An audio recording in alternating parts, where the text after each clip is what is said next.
예, 안녕하십니까? 네, 반갑습니다.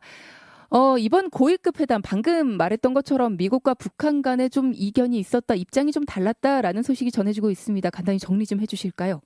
예, 그러니까 미국의 입장에서는 전반적인 비핵화의 틀, 그러니까 비핵화의 시간표라든가 예, 신고, 검증 이런 것에 대한 합의를 이끌어내기를 원했는데 네. 북한으로서는 그러한 포괄적 합의의 구체적 이행보다는 하나하나, 그러니까 이번 같은 경우에는 북한의 미사일 엔진 실험장 폐쇄와 그에 상응하는 미국의 종전선언 조치, 음, 이렇게 단계적이고 동시적인 그러한 협상을 희망하는 모습을 보였죠. 그렇기 네. 때문에 북한으로서는 미국이 이야기하고 있는 신고와 검증 같은 것을 일방적이고 강도적인 조치다, 이렇게 비난하고 나온 겁니다.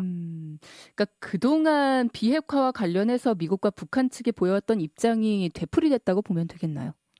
예, 그렇죠. 뭐 큰 틀에서 미국은 아무튼 비핵화 시간표를 만들고 그 네, 시간표에 따라서 북한의 비핵화를 조속한 시기에 한다, 이런 입장인 것이고, 북한 예. 같은 경우에는 그러한 미국의 일방적인 조치에 끌려가는 것이 아니라 자기들이 원하는 각각의 행동에 따른 보상을 받아낸다. 그래서 음, 협상을 조금 더 장기간적으로 진행한다, 이런 입장인 것 같습니다. 네.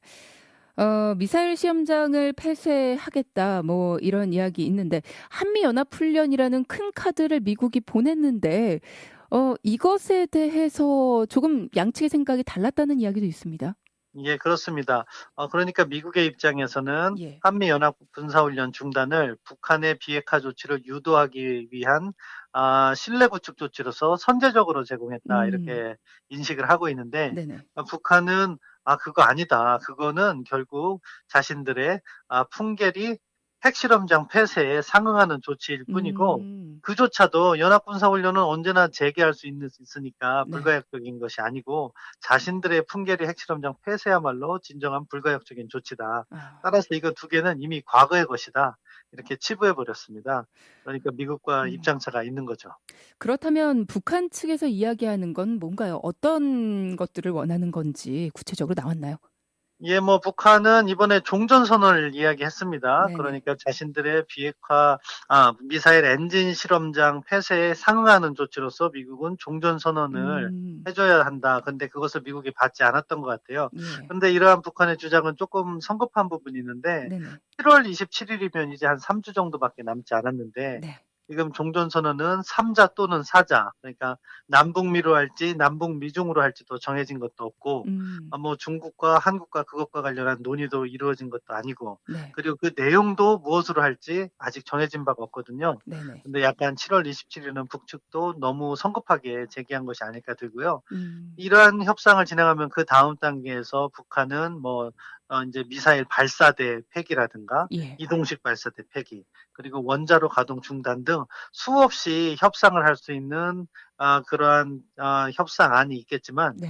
미국 같은 경우에는 이제 연합군사훈련도 중단했고 예. 종전선언 해주고 하면 그 다음 단계에선 뭐 전략자산 철수나 주한미군 감축 말고는 더 이상 제공할 카드가 많지 않거든요. 음, 그렇기 때문에 이러한 단계적이고 동시적인 조치를 계속해서 가져갈 때 북한의 비핵화를 이끌어내기가 어려운 측면이 있습니다. 네. 그렇기 때문에 그런 방식으로 가지 않겠다는 걸 밝히고 있는 것 같습니다. 음, 시설이나 무기들에 대해서 신고를 하고 이런 것들에 대해서도 합의가 되지 않았다라는 말씀이시죠? 예, 그렇습니다. 예. 그러니까 미국의 입장에서는 전체적인 큰 틀에 합의를 해놓고 그 예. 다음에는 그것을 이행하는 문제로 가면은 비핵화 과정은 보다 용이하게 진행될 수 있거든요. 네네. 그러니까 요구하는 것이 너희 북한의 그러니까 핵무기나 핵물질 그리고 관련된 시설을 신고해라. 음, 그리고 그 다음에는 그것을 검증하자. 이런 방식으로 이렇게 나가는데, 네. 북한은 그러한 미측 제안을 거절하고 자신들이 갖고 있는 핵능력 하나하나를 따로따로 협상하려는 모습을 보이고 음, 있습니다. 그런 것들이 무수히 많을 텐데 말씀하신 것처럼 예, 그렇기 때문에 미국과 북한 사이에 쉽사리 합의가 이루어지지 않고 있는 듯합니다. 근데 일각에선 그렇게 보는 시각도 있더라고요. 뭐 공식적으로 밝히는 입장을 액면 그대로 다 믿기보다 지금 힘겨루기, 뭐 기싸움을 하고 있는 것으로 봐도 좋다. 뭐 이렇게 긍정적으로 보시는 분들도 있으시던데요.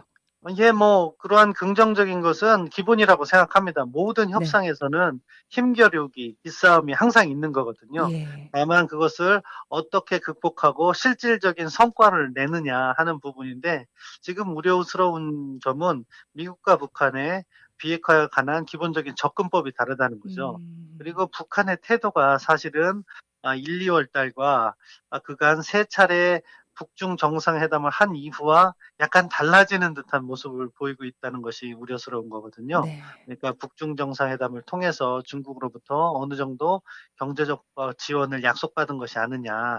그렇다 음. 보니까 지금 미국과의 협상에서 이번에는 폼페이오 국무장관이 김정은 위원장을 면담하지도 못했거든요. 그러니까요. 그런 식으로 북한이 약간씩 지연 전술을 구사하고 있는 것이 아니냐 하는 우려가 제기됩니다. 음. 대신에 이번에 친서가 전달됐다라는 소식 들려오는데 내용은 어떤 것들이 들어 있을까요? 아마도 북한의 입장을 잘 설명하는 예. 그러한 내용이 아닐까 싶습니다. 음. 트럼프 대통령에게 단계적이고 동시적인 방식으로 비핵화 협상을 해야 된다. 네네. 미측이 그것을 수용해 달라. 이런 내용이 담겨 있을 것으로 추정되는데요. 아무튼 폼페이오 국무장관에 대해서는 비난을 했지만 그럼에도 불구하고 트럼프 대통령에 대해서는 비난을 하지 않고 좀 말을 아끼고 있는 북한의 모습은, 북한도 아직은 이 대화의 판을 깨지는 않겠다 네. 하는 의도인 것 같습니다. 음. 대북 제재 조치와 관련해서도 많은 예측들이 있었는데 일단은 최종 비핵화 이룰 때까지는 대북 제재 유지하겠다라는 미국의 발표가 있었죠. 예, 그렇습니다. 뭐 미국의 기본 입장이었는데요. 네네. 어제 한미일 외교장관 회담에서 그러한 입장이 다시 한번 확인된 거죠. 음. 그러니까 북한과의 대화는 지속해 나가지만 네. 북한을 압박하기 위한 그런 제재는 북한의 실질적인 비핵화 이행 조치가 있은 다음에 해제하겠다. 음. 결국엔 이 제재라는 것이 미국이 북한을 설득하거나 압박할 수 있는 유일한 수단이기 때문에 네네. 그것을 쉽게 놓으려 하는 건 아닌 것 같습니다. 음. 이번 고위급 회담 전에 CVID 그동안 줄곧 주장을 해왔던 내용인데 이게 FFVD 뭐 이렇게 변경이 됐어요. 뭔가 변화가 있지 않을까 뭐 이런 기대도 했었는데 결국은 별것 없었다라고 봐야겠네요. 예, 뭐 북한 측에서 그러한 어떠한 개념도 수용하지 않고 있는 거로 보이는데요. 예. 그러니까 말씀하신 것처럼 CVID는 완전하고 검증 가능하고 불가역적인 비핵화를, 이것을 폼페이오 국무장관이 북한에 가기 전에 FFVD로 바꿨습니다. 네. 이것은 최종적이고 완전하고 검증된 비핵화. 그러니까 하나의 차이라면은 불가역적인 측면이 빠진 거죠. 네네. 불가역적이라는 것은 북한이 가진 핵 관련 지식 기반과 핵 인력 네. 이것까지도 해체하겠다는 건데, 네네. 이것을 북측이 반대하니까 미국이 빼준 건데, 그럼에도 불구하고 FFVD를 북한이 어떻게 반영하진 않았다. 음. 그래서 앞으로 많은 과제가 남아 있다 이렇게 평가합니다. 네. 폼페이오 국무장관이 방북을 했던 또 하나의 목적이기도 했습니다. 유해 송환 문제는 어찌 이루어졌나요? 이 부분에 대해서도 예, 비판이 많던데요. 유해 송환 문제는 사실은 일부 진전이 있었습니다. 왜냐하면 네. 6월 12일 날 그거 관련된 논의를 하기로 했기 때문에 비핵화 부분에 음. 비해서는 약간 속도감 있게 전개되는데, 네네. 다만 미측의 기대는 지난 6.12 정상회담에서 북한 김정은 위원장이 유해를 돌려보내겠다 이렇게 예. 하니까 뭐 별다른 협상 없이 북측이 그것을 바로 돌려보내는 것이 아니냐 이런 기대를 했던 것 같아요. 음. 근데 그것과 관련해서 협상을 한다고 하니까 미측에서도 실망을 하는 것 같습니다. 네. 지금 북한의 태도가 이전하고 조금 바뀌었다라는 부분, 중국의 영향도 분명 있지 않을까라는 생각도 듭니다. 북미 회담은 특히 중국이란 변수가 강하고 또 중국과 미국 간의 무역 전쟁이 진행 중이기 때문에 북한의 경우에는 이런 부분을 무시할 수가 없지 않을까요? 예, 뭐 북한이 그런 측면을 잘 활용하고 있다고 생각합니다. 예. 그러니까 세 차례의 북중 정상회담 이후에 북중 간 교역이라든가 뭐 중국이 북한에 대한 관광을 제기하는 측면, 이런 음. 것을 통해서 북한 경제가 미국과의 협상이 진행되지 않더라도 최악의 순간만은 피할 수 있는 그런 보장이 이루어진 것 같아요. 그러니까 네. 협상에서보다 뭐 자기의 목소리를 높일 수 있는 것이고, 또한 미중 간의 경쟁, 그러니까 이번 같은 경우에는 통상 전쟁이라고 불리는 심각한 경쟁이 이루어지고 있는데, 예. 이런 상황에선 중국에게 있어 북한의 전략적 가치가 높아지는 거죠.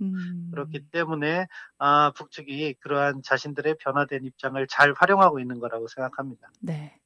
자, 그럼 마지막으로 한 가지만 더 여쭙겠습니다. 우리 정부는 이런 상황에서 어떤 역할을 해야 될까? 이 부분이 우리에게 남겨진 숙제겠죠.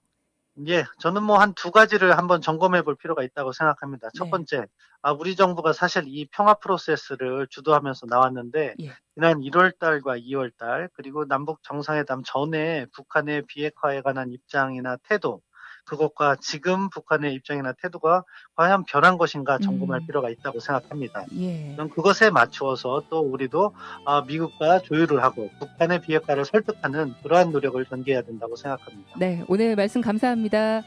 예, 감사합니다. 예.